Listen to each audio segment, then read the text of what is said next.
Hey guys, welcome back to the garden. It is 70 degrees outside and it feels so good. We're finally past some of that really cold temperatures. It's been in the 70s for like the past 5 days. I'm ready to show you guys what the garden looks like for right now before things start to leaf out. Right now I am on the west portion of the garden, which contains a ton of bulbs here. Many that are very pretty. We have all types of little blue flowers growing all about the area. Some of which my favorite just so happen to be the white squill.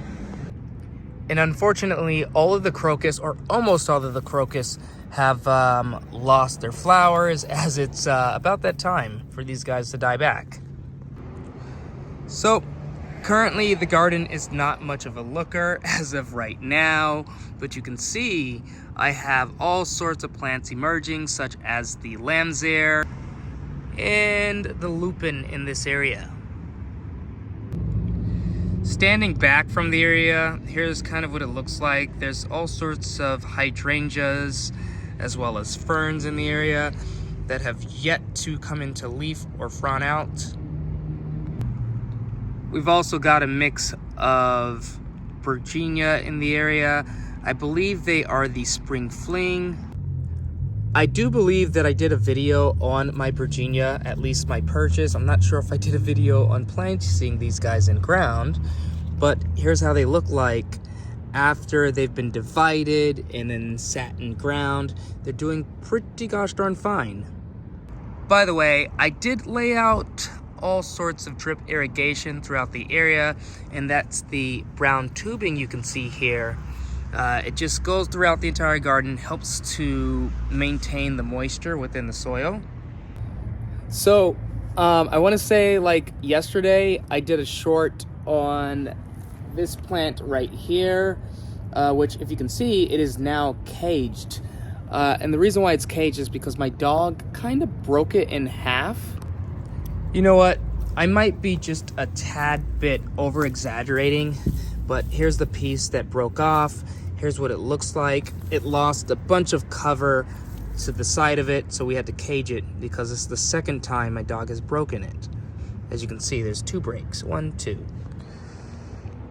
My favorite trees in the garden just so happen to be Japanese maple trees, and you'll kind of see that throughout the entire garden. I just think the Japanese maple trees really bring a lot of interest when it comes to spring and fall, and that's why I placed them in ground. The tree you see here is a Katsura Japanese maple tree, currently going into leaf. Here's an up close on what the leaves look like as they leaf out. They're this really pretty orange color, or orange and yellow color. So this area isn't much to really look at, but as we progress in the gardening season, I hope to add a lot more into the area, as I've pretty much been doing that throughout the years already. But you can see right here, these are some of my favorite daffodils. These guys are like double bloomers, so you can see just how full the flowers are. So moving further past, I wanted to show you guys these little blue flowers. I can't remember what they're called, but I did place them in ground last fall time, and they just emerged. I was so confused because I couldn't remember even placing them in ground. So that was a surprise.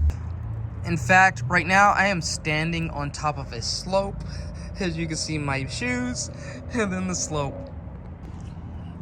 I felt it would be very interesting to see like a ton of blue flowers, at least on this little hill, as I look throughout my back windows, or what I like to call my dining hall windows. Notice the side strip, and oh my gosh, I just noticed something down there I want to show you guys. So I've been having these Brunera come up throughout the entire garden right now. Now I placed these guys in ground previous years, and they're just emerging, or I think have been emerging for like the past couple months now. And Brunera is a shade-loving plant. Right now it's placed underneath a Japanese maple tree, alongside many other shade-loving perennials. By the by, this is a flamethrower redbud tree, and down beneath it, I do have something coming up. This is a rhubarb, and look at its lovely red stems as it emerges. Okay, right now we are on the south side of the garden, right next to a Tobiyoshio Japanese maple tree, which is underplanted with a ton of daffodils, both white and yellow. Now, as Tobiyoshio does leaf out, it will provide shade in this area. And eventually, I believe I have some Hana Nakloa growing down here, but I'm not 100% sure. I can't remember. At least I'm hoping I placed Hana Nakloa down here. And ignore the mess back there. I was preparing to place potatoes in ground, as well as a few perennials that I have in those containers. And on this little strip here, I love hellebores, so these guys are placed throughout this little garden bed. I believe we have a few tulips coming up and more striped squill. I love the striped squill, so you'll probably see it throughout the entire garden, at least eventually when we get there. And unfortunately, the garden's not fully put together. I was putting bricks, making steps to make my way throughout the garden, so it's not one big slope and the water doesn't just run off and it stays in certain areas. At least that's what I was thinking, a tiered system. Up here, this is an area that needs a lot of work. It's one that I started working on last year. I do need to cut out the stumps. We have a redbud in the area. I believe the snakes kind of love this area during the summertime. I don't know where they hide, but they usually come out in this area. I do have a lot of evergreens here and a pond that could be the reason why they're attracted to it. Here's an up close on the redbud tree. This is the Avondale redbud tree. It should be the first redbud to leaf out in my garden as well as flower in my garden. One thing I did was I added these logs all over the place to where some of them have like holes in them, and I just touched a spider web. And it's like a little cozy place for snakes to hide, as well as frogs and all sorts of invertebrates and spiders. I wanted to be diverse, you know, make sure that there are homes for all sorts of critters. And again, this place is also on a slope. It does need a lot of work here. As you can see, there's a lot of weeds. I did wood chip it last year, so I think we're gonna have a lot less weeds this year than we did last year. Now, if you look down there, you can probably see a little pond.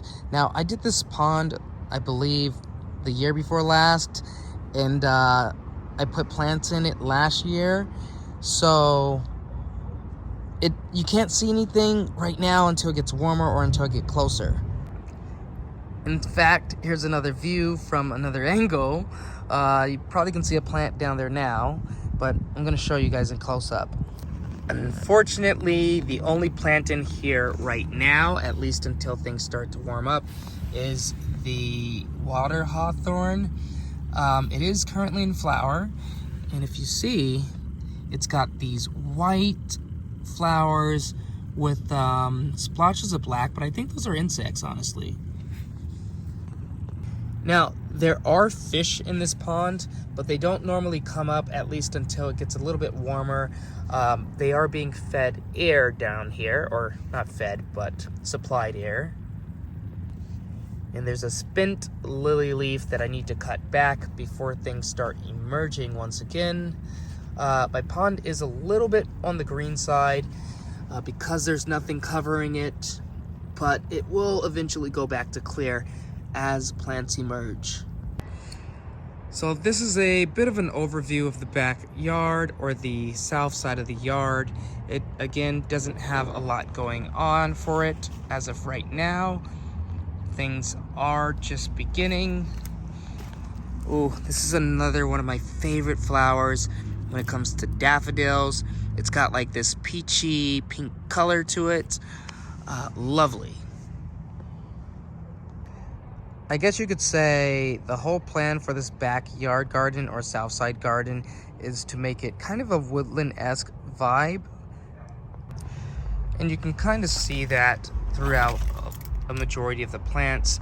I did do a row of oak leaf hydrangeas in this area as well.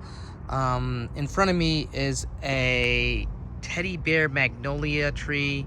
It's something to look at during the winter months. And the leaves make a wonderful mulch as it doesn't break down as easy, covers the soil. I'm just wishing for a lot more of it, as my trees are pretty young, so they're not gonna give me that many. In this area, it's pretty weedy, but I did get done placing a ton of hellebores in ground. They are these type right here. I was hoping they'll do well. I did kind of like place them darted about the garden. So the only other put together garden section is the section right behind me. Everything else is just weeds and dirt. So we'll pretty much end the tour after I go over the area you see here. This area is filled with hydrangeas. I love oak leaf hydrangeas. So they're placed 1, 2, 3, all the way back. And I believe in this area, we do have some of this snakehead frutillaria. Now, I think I put like 3 in ground some years ago, maybe 1 or 2 years ago. And it's divided and become a lot more poofy here. And you can see it's starting to spread all throughout the garden.